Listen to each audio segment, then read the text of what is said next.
یہ بھائی نے فرمایا کہ جیسے حدیث میں ہے کہ جس نے 3 بار سورہ اخلاص پڑھی اسے پورے قرآن کا گویا کہ اس نے پورا قرآن پڑھا، یعنی پورے قرآن کا ثواب ملے گا۔ یہ ابھی کہتے ہیں کہ کوئی شخص آ کر ہمیں کہے کہ ہمیں ایک قرآن کا ثواب اگر آپ کے پاس ہے تو ہمیں بخش دیں، تو ہم وہ 3 بار سورہ اخلاص پڑھ کے کہہ سکتے ہیں کہ یہ پورا قرآن کا ہم نے آپ کو ثواب دیا؟ دیکھیں ایسا نہیں کہہ سکتے، کیونکہ ہمارے عرف میں جب کوئی آ کر ڈیمانڈ کرتا ہے کہ یار اگر آپ نے کوئی قرآن پڑھا ہے اس کا ثواب ایصال کر دیں، تو وہ یہی کہہ رہا ہوتا ہے کہ 30 سپارے پڑھے ہیں تو، کیونکہ ہمارے یہی مطلب جب ڈیمانڈ ہوتی ہے یا کہا جاتا ہے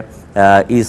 ثواب کو طلب کیا جاتا ہے تو اسی قصد و ارادے کے ساتھ۔ اب وہ کہہ رہا ہے پورے قرآن، اور آپ پورے قرآن کا صرف ثواب، ایک ہے پورا قرآن پڑھنا، ایک ہے پورے قرآن کا ثواب۔ وہ پورا قرآن پڑھا ہوا مانگ رہا تھا، آپ نے 3 بار سورہ اخلاص پڑھ کے اس کے ثواب کو کر دیا، اور یہ بات درست نہیں ہوتی، اس میں بلکہ جھوٹ بھی شامل ہو سکتا ہے۔ اگرچہ ہم اس کو سری جھوٹ نہیں کہیں گے، اس کو توریہ کہیں گے، لیکن یہ مناسب نہیں ہے۔ آپ یہ کہیں کہ میں 3 بار سورہ اخلاص پڑھ کے گویا کہ پورے قرآن کا ثواب آپ کو دے دیتا ہوں۔ اگر آپ یہ کہہ کر دیکھیں، اس کو بولے گا بھائی 3 بار سورہ اخلاص نہیں، میں پورے قرآن کی بات کر رہا ہوں۔ اسی سے میری بات کی تائید ہو جائے گی کہ ہمارے عرف میں جب ہم کہتے ہیں کہ اگر آپ نے کچھ قرآن پڑھا ہے تو ہمیں اس کا ثواب ایصال کر دیں، یعنی ثواب ہمیں دے دیں، گویا کہ یا ہمیں اجازت دے دیں ہم اس کا ثواب ایصال کر دیں، تو وہ پڑھے ہوئے قرآن کے بارے میں کہہ رہے ہوتے ہیں، نہ کہ سورہ اخلاص۔ اس لیے یا تو وضاحت کر کے کہیں، یعنی صاف بتا دیں 3 بار سورہ اخلاص کا ثواب میں آپ کو دے رہا ہوں، اور یا پھر مطلب آپ اس طرح غلط بیانی نہ کیجیے۔